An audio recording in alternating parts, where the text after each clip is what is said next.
tu peux être exonéré de TVA et devoir la payer quand même.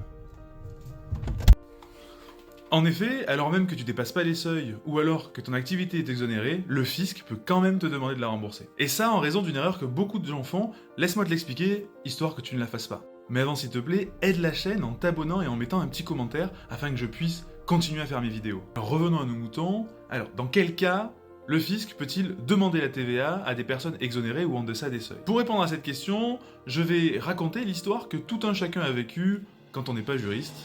On commence son activité et on se dit tiens, je vais aller prendre sur internet une facture déjà préexistante. Généralement, quand vous avez la facture, elle va bien, il y a les mentions obligatoires généralement, et il y a aussi le montant hors taxe et le montant TTC. En réalité, c'est là que le bas blesse. Pourquoi? Parce qu'il y a un adage en droit fiscal, c'est TVA facturé, TVA dû. Alors, si vous êtes exonéré d'impôts, mais en raison de ce modèle internet, vous avez facturé de la TVA, et que vous avez un contrôle fiscal, le fisc va vous demander l'intégralité des TVA que vous avez facturées à vos clients. Attends, ne pars pas, si tu es exonéré de TVA parce que tu es en deçà de certains seuils, tu dois marquer sur ta facture que tu es exonéré de TVA en raison de l'article 293B du Code général des impôts.